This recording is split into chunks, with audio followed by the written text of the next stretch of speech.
All right. Hey, everyone. Welcome back to the Free to Grow CFO podcast, where we talk about all things scaling a D2C brand with a profit-focused mindset. I'm your host, Jon Blair, founder of Free to Grow CFO.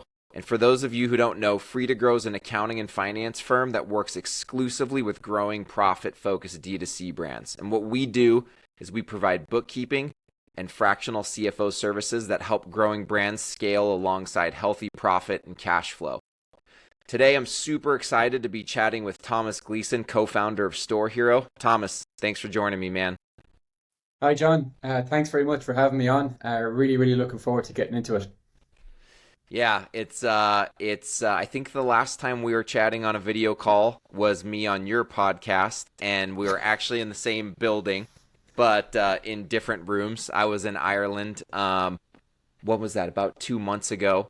And yeah, that was a really good time. I've been talking to my wife a lot about coming back on a vacation without the kids, so that we can actually see the rest of Ireland and not just Dublin. I was told by you and many others there's a lot that we didn't get a chance to see on that trip.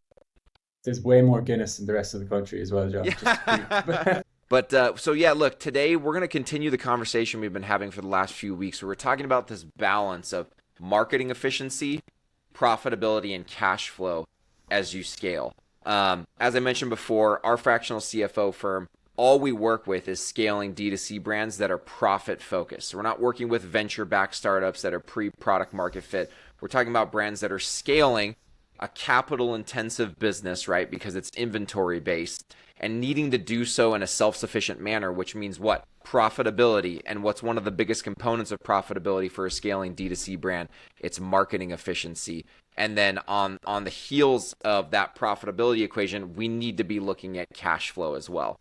I've got Thomas on today because he's the co-founder of a very interesting product, SaaS tool called StoreHero that really helps brands focus in on where they're winning and losing the battle on the profitable ad spend front, and really just like profitable scaling front.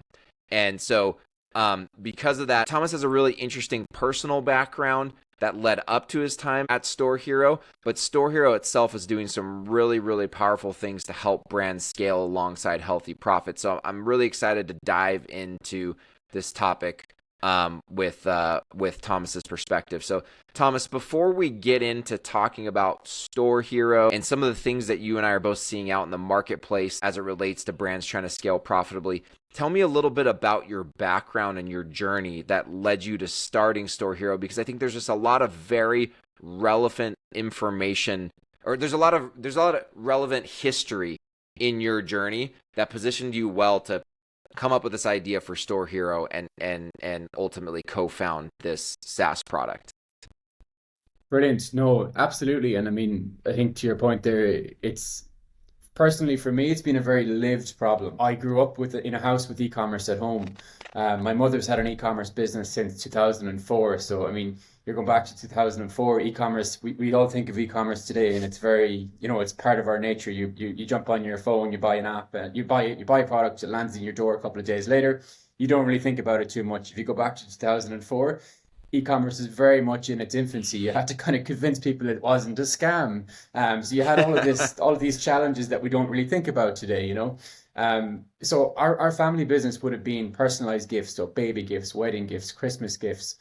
We probably saw that business grow over a long time. So we're nearly 20 years old now at this stage, which is kind of hard to even think about.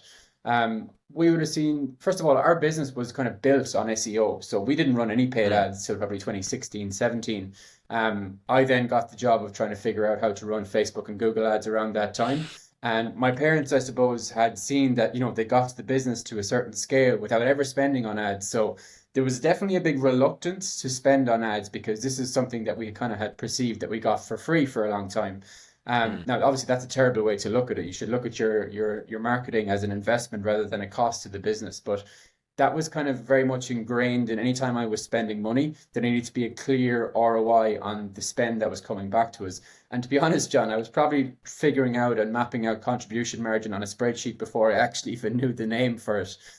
So that was the business that's my family business at home. I would have had a couple of e-commerce businesses myself, I think two or three. over the years. And then I suppose I went to work at Shopify in July, I think, of 2019, Mm. which was an incredible experience. I think I Yeah. was 6 to 8 months in the door before COVID hit. So I mean, yeah, it was crazy. It was a crazy, crazy time, but such a massive learning curve for myself.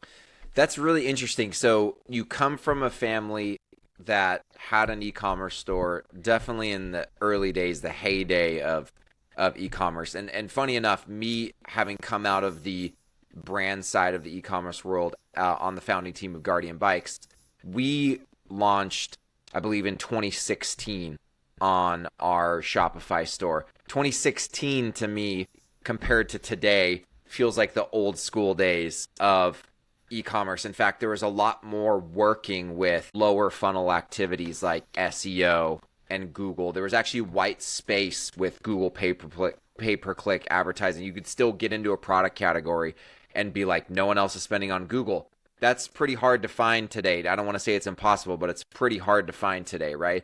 But so you come from a family that is has an e-commerce business.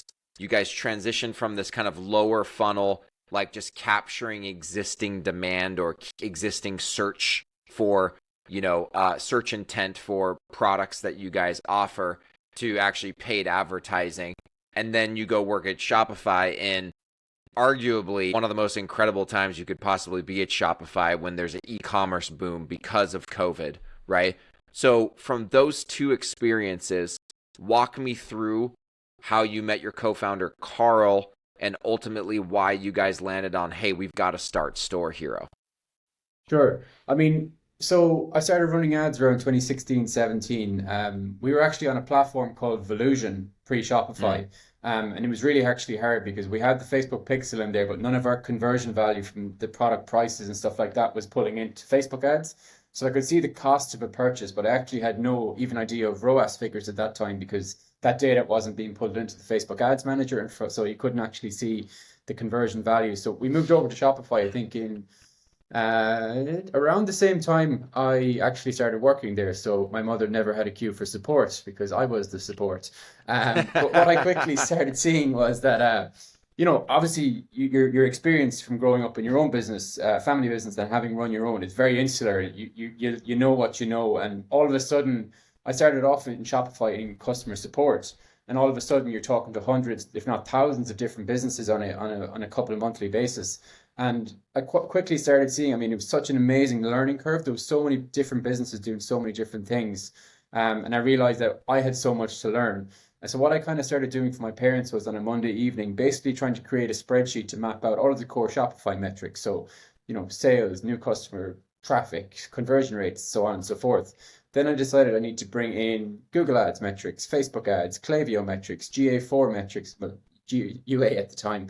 And then my father is an accountant, and accountants, not like you, John, but most accountants by their nature can be apprehensive of marketing spend and its true effectiveness. So he would make me bring in all of the core costs, not just product costs, obviously, but staff costs, software fees, along with the rest of it, to make sure that when I was kind of bringing this spreadsheet together on a weekly basis, that it was actually a truer reflection of the actual profit that we were making. So yeah, I mean, why do I need to bring in the cost, the profit piece? I think a lot of, you probably see this yourself, but I think a lot of brands, you can get hung up on purely looking at ROAS. And I mean, Hmm. ROAS in Google is great, ROAS in Facebook is great, but you know, ROAS is it's it's fine, but it's really a derivative of the attribution tool or the attribution software model or the window, whatever you want to call it, that's being used in those platforms.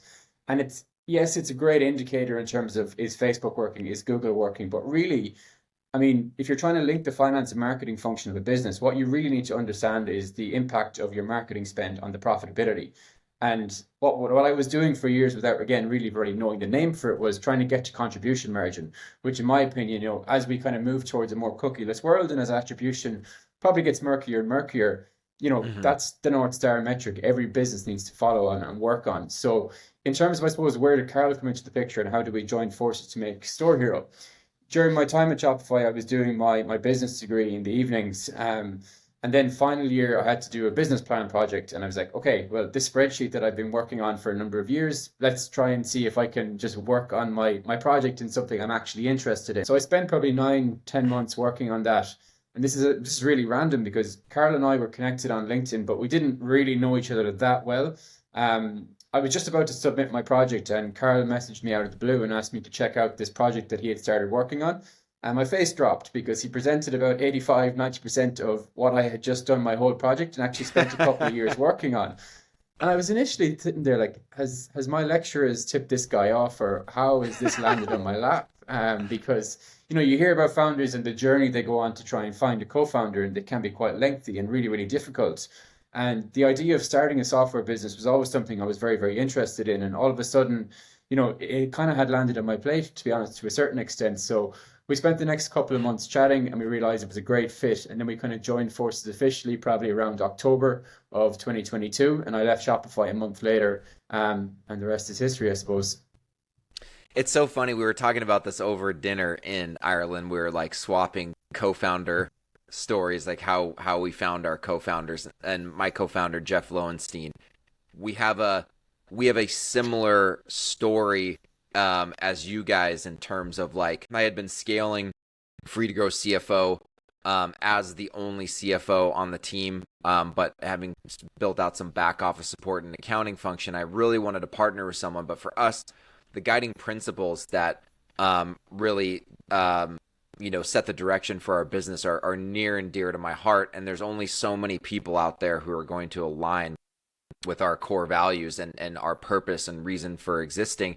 And meeting Jeff really kind of fell into my lap just through an introduction of a friend of a friend. And he was looking to start his own e-com fractional CFO shop, and really was just kind of picking my brain on what worked and what didn't work.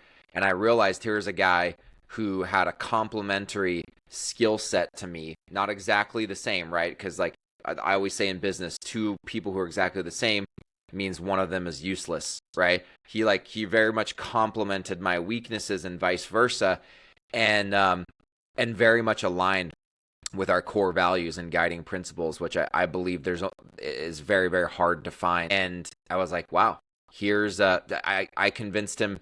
I pitched him on joining forces, and let's co-found the next generation, or next phase of Grow CFO, instead of you going and starting your own firm. And that was the birth of our co-founder story. And like, I would say we're probably the exception, not the rule. I think there's a lot more for as many co-founder stories as there are like ours. There's probably 4 of just like real horrendous co-founder stories that don't end well. And so we're lucky in that regard. But I think another thing that's interesting for the audience to understand about you and your co-founder, Carl comes out of the agency world, right?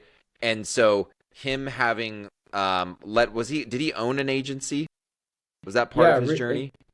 And like, just kind of what you said there is really in line with us as well. We definitely have very, very different skill sets. But we both had like very relevant but very different experiences and background. Like mine was at Shopify and on the brand side, whereas just as you've alluded to there, Carl's background is he had an agency for a big number of years, so kind of full service agency. And he had actually started building out, a mix of supermetrics and funnel into Google Data Studio reports for a lot of his clients. And they were really, really good, but often they're not very nice looking, and the connectors can break, and you spend a lot of your time actually fixing the data and fixing the connectors that are broken, instead of actually logging into a platform and actually trying to get a sense of, making decisions on the data, instead of actually fixing the dashboard to make sure the data is actually there. So Carl's experience was largely from the agency side. He's worked with loads and loads of really big Irish clients here and some other ones in Europe as well.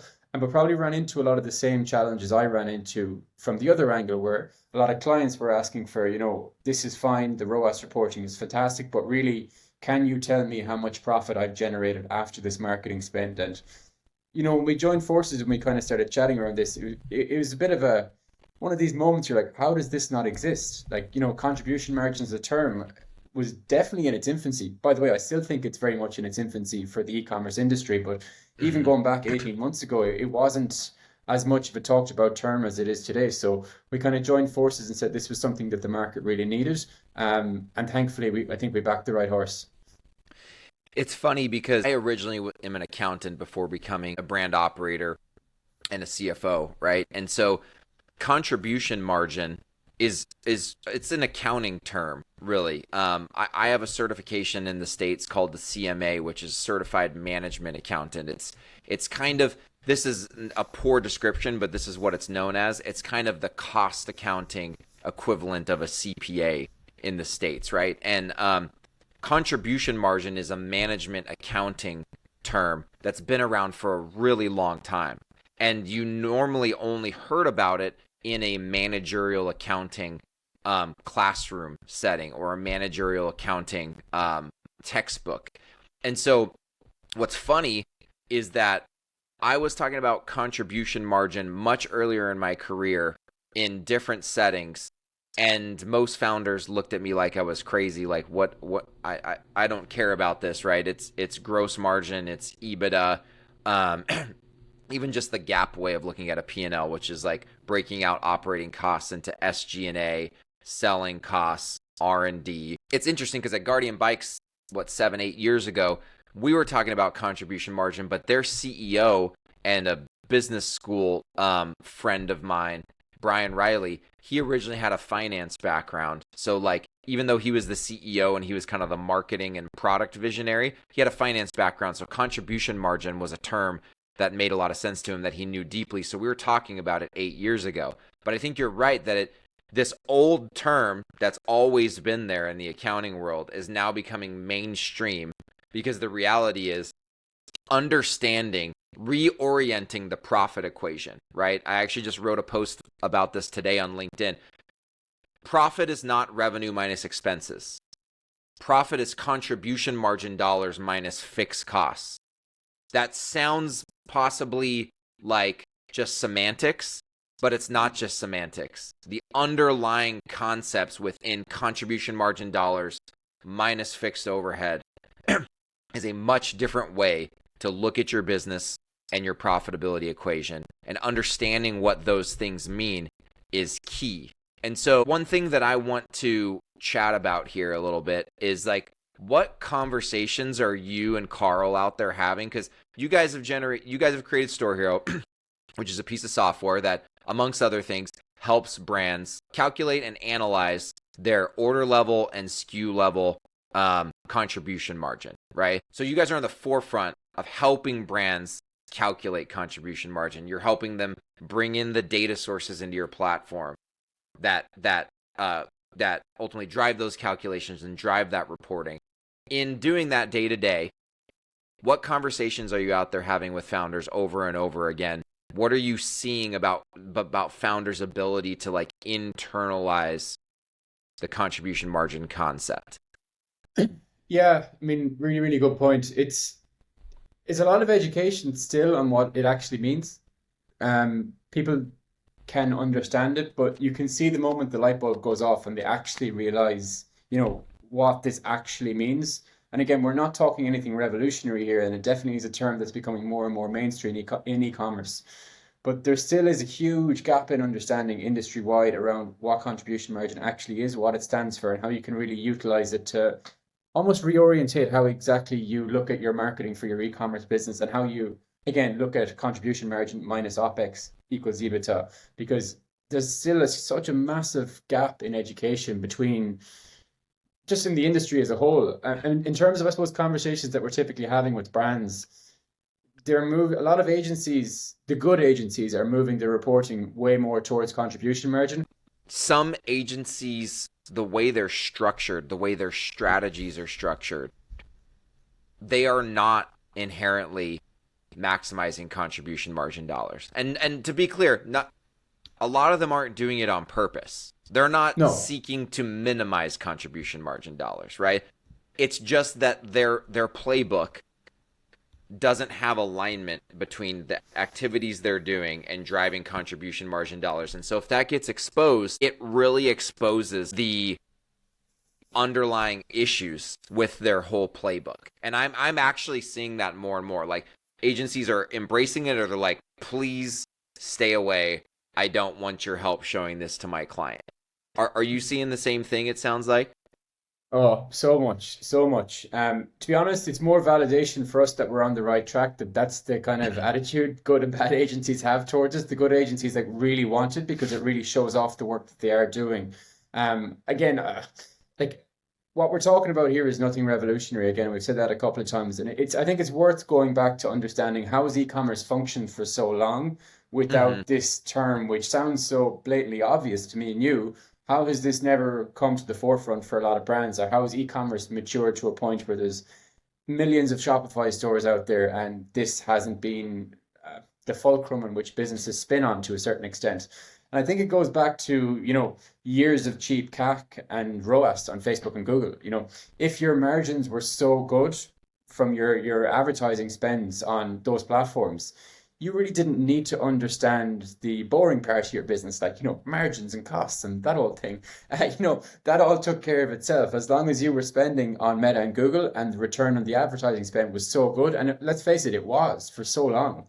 You know, the rest of the business just took care of itself. You could have had a really, really profitable business out there without really understanding the intricacies of it all. But I think, in the last probably 2 years, as the post-COVID boom has kind of subsided and iOS 14 has come in and the rest of it, those ad costs have gone incredibly much more expensive. There's way more competition out there. And now more than ever, I think people, for years you could have operated an e-commerce business with marketing knocking it out of the park, finance doing a really good job, but those two functions in a business not really understanding how each other worked.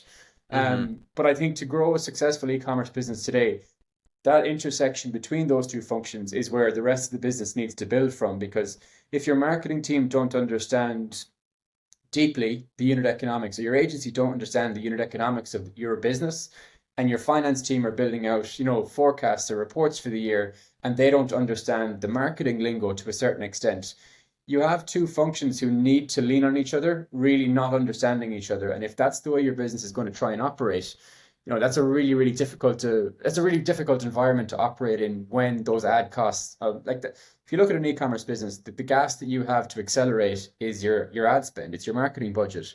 But if you're not fully clued in, or the business isn't fully clued in on the impact of that marketing spend on the profitability that you're trying to generate, it's like operating your business blindfolded, and that's never a good idea.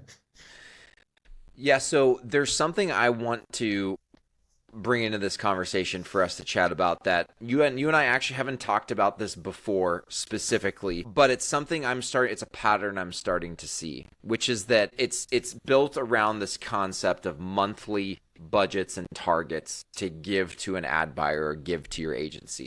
As fractional CFOs that work exclusively with scaling D2C brands, that's one of the questions we get the most often. I'd say the two questions we get the most often, like one, can I buy this much inventory? And two, what's the budget? What's the ad spend budget and the marketing efficiency target for our agency this month? And here's the thing, I'm starting to form this opinion, and it's something that I'm working with my team on, and we're kind of testing on a few clients. But we used to just give guidance on an ad spend budget and marketing efficiency and MER, marketing efficiency ratio target for the month. And I'm starting to realize that that by itself is very unhelpful. And here's why. I actually do believe that you should give guidance, right? We should have a target, because if we don't have a target for how much we want to spend, your ad buyer can't reverse engineer how much they're going to spend on a daily basis and what the stair steps of ad spend increases are going to look like. If you don't give them a target, they're just going to be running blind there. But if you give them a static target on ad spend and MER, here's the problem. What's rule number one of planning, of like forecasting MER and ad spend? Same thing as rule number one for every other forecast. You will not hit exactly those numbers. So when you give that to an ad buyer, who this day and age, ad buyers are freaked out. I talk to them all the time. They're so freaked out that they're going to get to the end of the month and they're going to get chewed out by the brand because they totally screwed something up and they ended up driving not as much profitability as everyone was hoping. And so you give them an ad, let's just say you give an ad buyer a $100,000 ad spend target for the month, and then you give them a 3 MER target. Well, if they start scaling spend and they're on track to spend 100K, but their MER is coming in at 2.5 instead of 3, they're actually not sure what to do. Like, they can go ahead and retreat and pull ad spend back until they see the MER rising back up to 3, but they don't actually know the impact that that's having on the bottom line. They're just pretty much blindly following an MER target of 3, right? And so what I've started to realize is that what we need to do as e-com focused fractional CFOs is we need to give our brands actually kind of like a scenario chart where it's like, hey, look, our goal is to hit a 3 MER at 100K ad spend, but if you spend 125K in ad spend, here's the new MER that produces the same contribution margin dollars as our target. Or if you only spend $80,000 in ad spend, here's the new MER target that generates the same contribution margin dollars as a 100K and a 3. And what that does is it empowers an ad buyer to go to that chart and go, you know what, I'm pacing towards this one, and actually, I can beat this MER, and so I'm spending more. My MER is lower than 3, but I can see on this chart I'm going to produce more contribution margin dollars. So that ad buyer can keep executing with a lot of confidence. And so we're trying to think through how we kind of build out these lookup kind of scenarios, right? So that an ad buyer can have a direction set at the beginning of the month, but then have something intuitive to use to adjust. What is your opinion on that kind of a strategy versus just a static MER and ad spend target? I think it makes a lot of sense. I think it makes an awful lot of sense. Even one example I would give, I spoke to an 8-figure brand at the end of January, and they made some pricing changes. They increased, I think, product prices by about 25% in 25% in just the very, very start of the year. And they didn't really move the MER target. So I think they spent 170K on spend in January, which was up 78%. And I think the contribution margin was up 110% on a 78% increase in spend. So I was kind of looking at this going like, you know, your contribution margin dollars are actually rising on a percentage basis faster than your ad spend. So which I was looking at this, I was like, I rarely see that kind of scenario. I was like, this is a huge opportunity you're missing. And you need to make sure this, when you're talking about all kind of contribution margin conversations, like you need to be very, very diligent to make sure that the business actually has the cash on hand to make that happen, because we've ran into that a couple of times as well where they mightn't have. But you know, they made that bigger swing because they were fixed on this 3 MER target.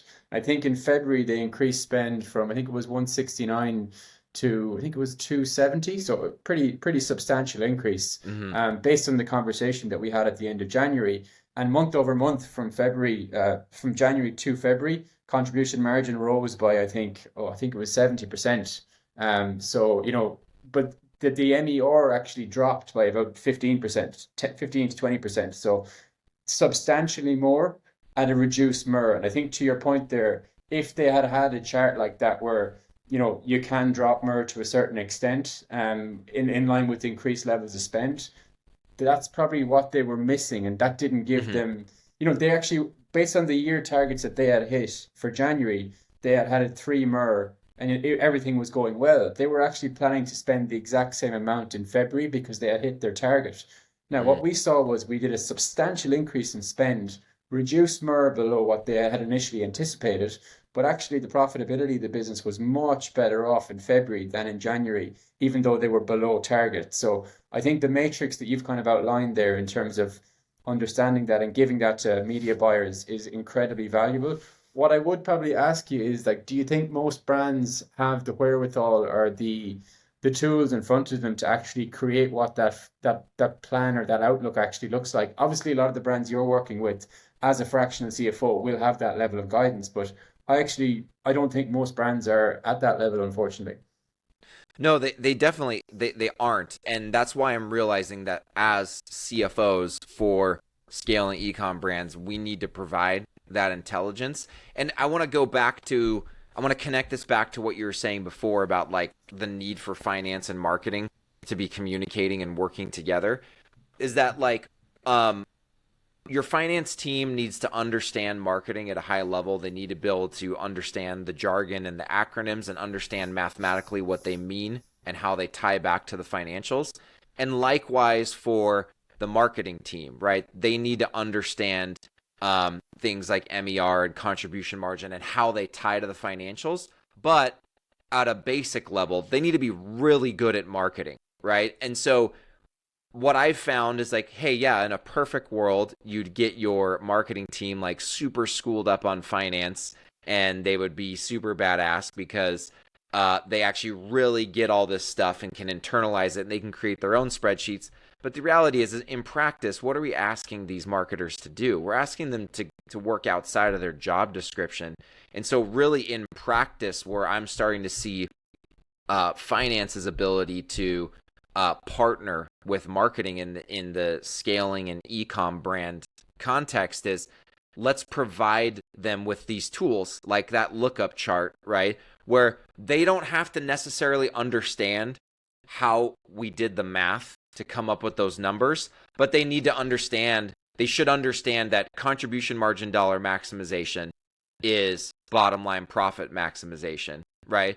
And that it's okay for them to spend more at a lower efficiency if per that chart, they're going to drive more contribution margin dollars. And if they do that, if they follow that chart and those contribution margin dollars don't come to fruition in reality when the books get closed, that's on the finance team, right, to figure out where they went wrong in the math. And so I think let's put it this way. What I'm realizing is it's really easy to talk about this ideal scenario, this utopia where marketing and finance work together and they all totally understand what the other one is doing. That doesn't make any sense in practice, I'm realizing. They need to have conceptual understanding crossover so that they can communicate, but they should be providing tools to one another, right, to make it easier for them to draw off of each other's expertise. But like to your point again, most brands don't already have the kind of conceptual understanding to build these things out themselves. And in large part, like we do know some, but they're not really a fit for our services because they've kind of got their finance function on lockdown already. They're already doing really well there. So like when it comes to the market of brands that we kind of that we serve, that's definitely a shortcoming. From what I see, like founders and media buyers that I've seen in the last 12 months are overly fixated on revenue maximization, and more traditional older school finance people are too focused on marketing being a cost. And neither of those For sure. functions are focused on profit maximization, and both of them think revenue maximization equals profit maximization and marketing spend reduction equals profit maximization. But unfortunately, the truth is somewhere in the middle, and it's marrying the two functions together, and it's about maximizing spend where it's efficient, and obviously that will help drive profit maximization. But that's just kind of some stuff I just typically keep seeing in the last 12 months. Well, and it's interesting because there is some truth. There is a truism behind minimizing costs, right? But there's a difference between a fixed cost and a variable cost. And the profit maximization formula is not always the minimization of variable costs, right? I wrote a post that's actually going to go live on LinkedIn in about 2 hours, and it talks about rethinking your profit equation. Like I mentioned earlier, instead of revenue minus expenses equal profit, net revenue times contribution margin ratio as a percentage of revenue equals contribution margin dollars, and then contribution margin dollars minus fixed overhead equals profit. And that there's a really important distinction there, which is that your contribution margin ratio, the percentage of revenue, that's where ROAS maximization comes into play. Is that generally speaking, if you're maximizing your MER, right, your contribution margin percentage as a percentage of revenue is going to be maximized. But if you do the opposite, it's going to go down. But you multiply it by a net revenue volume, right? And that's what gives you contribution margin dollars. So I used an easy example where if you've got net revenue of 100K and a 25% contribution margin ratio, that's $25,000 of contribution margin.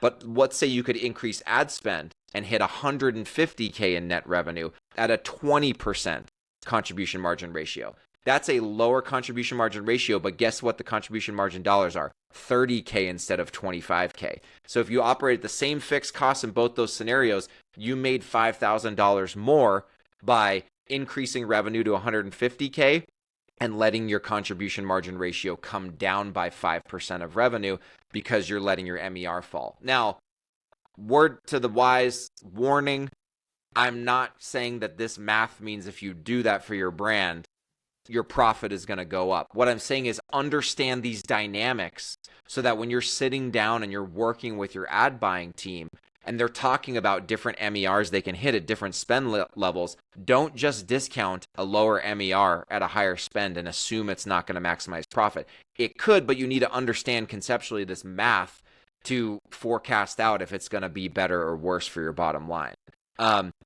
So really quick, in talking about all of this, there's this kind of thing that we've mentioned a couple times. We're kind of circling around. It's attribution. And I guess more specifically, what I hear all the time is like ROAS versus MER, ROAS versus MER. Which one do you prefer, right? The reality is they're related, but they're not the same thing, right? They are, by definition, they're not the same thing. What are some of the kind of thoughts or opinions you have around ROAS versus MER and how you consider contextually using those metrics in different contexts? Yeah, I'm going to give the most marketer answer ever here and say it depends. But I'm firmly in the MER train, to be honest with you. MER all day is my best metric in terms of the efficiency of your marketing spend. ROAS is great. I think it's fantastic. It's great as a guiding indicator, but I just think attribution, no matter what kind of tools you're using out there, has become so murky in the last couple of years.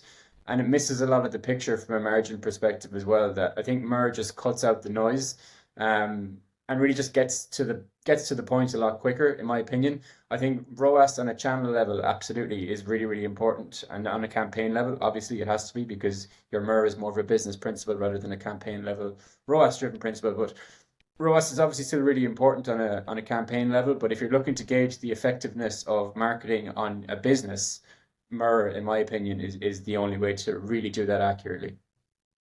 Yeah, I have pretty much the same opinion, and said in terms in the way that I think about it. ROAS should be used to look at a more granular level, like you said, channels, ads, and if it's going up or down as you're making changes, right, within a given ad channel or within given ads. Generally speaking, you should really consider those changes in ROAS to make more tactical, granular changes to your advertising strategy. But you should correlate those changes in ROAS back to MER to make sure they're heading in the right direction, especially if you're talking about the ad channel level. If you're looking at Facebook ROAS, when you see it go up and down, you should go back and look at MER during that same period and see if it's going up or down in concert with it, right? A lot of times I do see them going in the same direction. So directionally, that tells me that ROAS tends to be correct. It may not be the correct dollars of return on ad spend, right? But directionally is correct. And so there's this correlation that you should be following between ROAS and MER to make sure that what the ad channels are telling you is correlating to MER. If they start going in the opposite direction, you have a problem somewhere in your funnel that you need to dig into, because it would indicate that your ROAS is going up and your MER is going down, and that there's something weird going on there. So here's another one that I think is really interesting to think about, and to be honest with you, there's no right way to think about this, but I'd love to just get your perspective on what you guys see with your StoreHero clients as it relates to this challenge. And it's omni-channel, having more than one e-com sales channel, right? And so specifically an Amazon store and a Shopify store, right? And so to set this up, I've got several brands who are spending heavily on top of funnel on Facebook or maybe YouTube, but usually on Meta. They have an Amazon Seller Central store and they have a Shopify store, right? And generally speaking, you tend on the accounting side to allocate all your Facebook spend to the Shopify store, because it's really hard to determine how much of that is bleeding over to Amazon, but we know it's bleeding over to Amazon because we've messed with top of funnel spend and seen Amazon go up and down in correlation with it, right? What are you seeing brands struggle with here in that kind of like cross-channel attribution? And is there any advice that you're giving brands of how to think about that when they have both a Shopify and an Amazon store?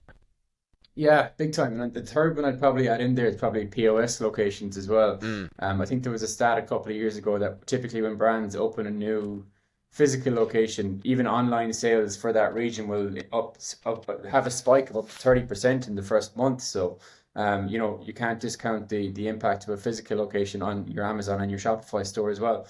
I'd probably have a channel like ecom, like an omni-channel MER broken out by Shopify, Amazon, and probably POS to a certain extent as well. Maybe not so much POS, but I'd probably have it broken out by channel, but also on a business level again. I think it's important just to have that kind of that breakdown, that clarity to understand what's actually working still on a business level, but obviously still broken down on a channel level as well. As you said, the piece between Facebook and Google ads and how that bleeds into Amazon is incredibly difficult to try and solve. And as you said, I would be of the same opinion as you that, the Facebook ads should transpire to higher Shopify sales. But we've seen the same thing with a number of stores where, Facebook spend goes down because maybe Shopify sales aren't fantastic. And then Amazon sales also go down directionally the exact same week as the Facebook spend dips. So it's a bit of a mishmash, to be completely honest with you. If I was giving it's anyone hard. advice, I'd to have a business MER, but also a channel MER as well, where possible, because again, you want to just see the directional cues that you're getting positively or negatively. Hopefully that's it help. Yeah, I mean, that's the way that we've had to look at it with the brands that we work with. I've got a brand who's spending $2 million a month on Meta. So there is absolutely a halo effect on their Amazon store, right? And what we've done is we have a channel level MER, and we do allocate all Facebook spend to the Shopify store. And on Amazon, only whatever they're spending on the Amazon platform gets allocated to Amazon. So what does it look like? Their Shopify MER appears super low relative to their Amazon MER, but we're also looking at a omni-channel blended MER for the whole business, right? And that's helpful because when we make changes, like you said, cut spend on Meta or crank spend on Meta, we do want to see what it appears the Shopify channel MER is doing. But if the overall business MER still stays solid because Amazon's rises or stays steady and the overall business MER is healthy, generally speaking, we'll keep cranking on the spend, even though Shopify looks like it's not doing well from an efficiency standpoint. So that's another kind of example of like looking at more granular channel metrics, but then going, hey, if the business level MER is holding, we might want to not mess with anything because this is all connected and we're producing the MER that we want at the business level. So let's keep on going. I know that that's not always the answer that brands want to hear. They want, like, it's not uncommon that they want their CFO to like tell them, basically solve the attribution problems of the world. And that, unfortunately, we can't do that. There are SaaS companies spending millions of dollars trying to solve that problem, right? And they're still struggling. But we do have some holistic ways by using MER to at least assess if like the bottom line impact of the marketing decisions you're making are heading you are pushing you towards or further away from your goals.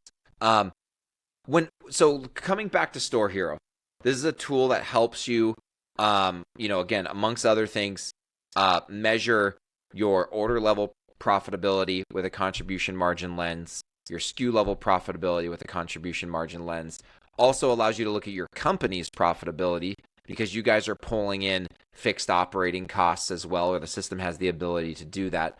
Where are you seeing the biggest challenges of getting the data that you guys need for a particular brand to have rock solid StoreHero reporting? I'm sure there's some that have it together, right? And StoreHero is just working from the very beginning. And then others where there's a learning curve of like walking them through what data they need to pull and having the right definitions like landed product cost versus just supplier cost. Walk me through where some of the biggest challenges are that you're helping brands with as it relates to the data. Sure, and just to kind of set the scene, I suppose, yeah, StoreHero it's a SaaS platform for e-commerce brands and agencies to centralize e-commerce marketing and finance operations to get a true review of the margins, unit economics, and profitability, as John kind of said there, on an order, product, and also on a business level there as well. The e-commerce and the marketing data is, I'm not going to say easy, but it's plug and play. The secret sauce, I suppose, that we're trying to help brands with is understand the profitability lens. And, to understand the profitability lens and to have accurate data, cost inputs need to go in there. You need to make sure that your shipping costs, all of your variable or marginal level costs are correct. And then also your operational expenses. So to be completely honest with you, brands are probably using this in two different ways. Some brands are happy to just get to CM3 contribution margin and leave it there, not input their operating expenses. And then other brands do want to input all of the OPEX and get down to EBITDA or to net profit. So in terms of the marginal costs or the variable expenses, we hook directly in with your shipping carrier, so your ship stations, your ship bobs and the likes. Then we pull in all of your 3PL costs, your return costs, any of your transaction fees, they all pull directly in from Shopify, and any of the other kind of marginal costs that you might face. That onboarding is probably only 10 to 30 minutes, depending on how ready you are for the call, really. The second part, which can be a little bit more cumbersome, but also not too bad, is the operating expenses and how they get inputted into the platform. So we can do a Zapier integration to map in directly to QuickBooks or to Xero, but a lot of businesses they're using StoreHero to get to like 90% or 95% confidence. They don't want to input every single cost into StoreHero. They might have the Zapier integration set up with Xero or QuickBooks. So they're kind of putting in 90% of what that recurring OPEX looks like and say that's a good enough directional cue for us. We know our bookkeeper or accountant is going to have our accounts over to us at the end of the month, but we're pretty confident that we have profitability with 90-95% confidence interval here. So you can input your staff costs, your rent costs, software fees, agency fees very, very quickly. Typically, even if you want to go ahead and actually input all of the operational expenses of the business, total onboarding time rarely goes over 45 minutes. Yeah, I love that. Another thing that you touched on, and I won't get us on a tangent because unfortunately got to land the plane pretty soon here, coming up on time. But there's one other thing that I've been noticing recently that you just touched on, which is agency costs. There's almost always a variable component to agency costs because they're usually charging at least part of their fee on a percentage of ad spend or a percentage of revenue. And so that is a variable cost that oftentimes brands tend to leave out of their contribution margin equation. And so I just want to point that out, that's something, if you're not doing that, that's something that you want to consider heavily, because those agency fees really do scale if there's a variable component to them, and then that catches a lot of founders off guard. Just to double click on that, John, because I'd love your feedback on it, because I speak to hundreds of businesses a month. There's such a divided opinion on whether agency fees go into marketing budget or as an OPEX or operational expenses. I'm of the opinion they should sit as a marketing cost and feed into your contribution margin figures. But I get pushback from that sometimes. Curious, it sounds like you're in the same kind of camp as I am in that sense. Well, if it's an agency, right, and there's a variable component to it, it's got to be, at least the variable component should be in your variable marketing costs at the very least. But at Free to Grow, all marketing contractors, so like that's whether it's an agency or a freelancer, tend to get coded as a marketing cost. And so when we are showing brands their MER, we call it MER per QuickBooks or MER per their accounting system, MER per their general ledger. It's net revenue divided by everything coded to marketing. It's not the same MER that's being measured on just an ad spend basis, right? And that's so that they understand the disparity between their advertising MER and their fully loaded MER, right? And it's important because making an in-source versus outsource decision, right, for something like an agency is a true incremental cost decision. We're bringing it at some point. I was explaining this to a brand the other day, like, hey, we don't need to. Your agency is crushing it. I don't want to rock the boat, but I want you guys are killing it. They're scaling ad spend, and I just want you guys to see that, like, in my model, as you guys scale to these revenue numbers and ad spend numbers, you're eventually going to be paying your agency $40,000 a month. And so my question to you is, how many people could you hire internal, right, that just focus on your brand all day, every day, for $40,000 a month and potentially get better results. It's a hard decision to make. It's not like black and white, like we're spending this much money, so we need to bring it in house. Because an agency who's doing a great job is an agency who's doing a great job, and they're keeping that off your plate. And you need to take into other considerations. You hire people in house, you need to be able to manage them, right? There's other employment costs, and so you can't look at it in just isolation. But it absolutely is a variable cost. And if you take a variable cost, again, because there's usually a percentage based on ad spend. So as you scale ad spend, that cost goes up, making it variable. When you take that variable cost and you convert it to a fixed cost by hiring someone in-house, then you should scoop that variable cost out of your contribution margin and now becomes a fixed operating expense, right? And so it is important to make those distinctions, I believe, from a finance standpoint. Yeah, I couldn't agree any more with you in that sense. Yeah, and depending on the size of your brand, that can be a complete misnomer to your contribution margin and how your business actually functions. So I think we're on the same page in that one, which is fantastic to hear. Absolutely. So we're running up on time, so I got to help us land the plane here. Before we close out, I always like to ask a personal question. And one thing that I'm interested in is, what is something you're reading or listening to, or some kind of resource out there that you've been kind of consuming and digesting that you've just found like really empowering or interesting that you think could be helpful to the audience? So right now I've been reading a lot, but probably, to be honest, where I'm getting most of my educational information from e-commerce, just the trends and what's going on in the industry right now. The Limited Supply podcast from Moise Ali and Nick Sharma has been phenomenal. Probably the unofficial Shopify podcast from Kurt Elster. I've become a little bit more of a podcast guy in the last couple of months because I don't have as much time to read. I wish I had more, but I don't. For sure. So I've probably lent into ecom podcasts a little bit more. So probably the unofficial Shopify podcast and the Limited Supply from Nick Sharma and Moise Ali. Those are both really solid ones. I listen to Limited Supply as well. If you're a brand operator listening to this and you're not listening to either one of those podcasts, I definitely endorse them and highly recommend you check them out. They're chocked full of knowledge and really also just help you, like, not just from a strategy and tactics standpoint, but they can really help you just kind of stay up to date on the trends, more of the macro trends within the e-com space that can be really, really helpful. So, well, hey, Thomas, this has been an awesome conversation. Brand operators listening to this, there's so much advice that you can follow in this episode.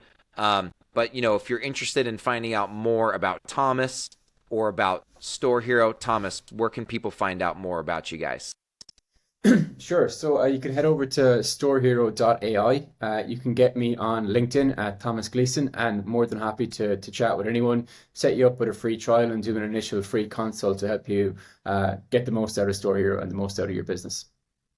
Awesome. Well, listen, everyone, I'd highly recommend you check out StoreHero. Super powerful tool. If you're a profit-focused D2C brand, you need to understand your contribution margin, and making it easy to report on and understand is what StoreHero is really, really great at.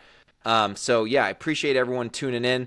Look, if you want more helpful tips on scaling a D2C brand, consider following me, Jon Blair, on LinkedIn. And if you're interested in learning more about how Free to Grow can help you scale your brand alongside healthy profit and cash flow, consider checking us out at freetogrowcfo.com. Thanks again for listening. Until next time, scale on.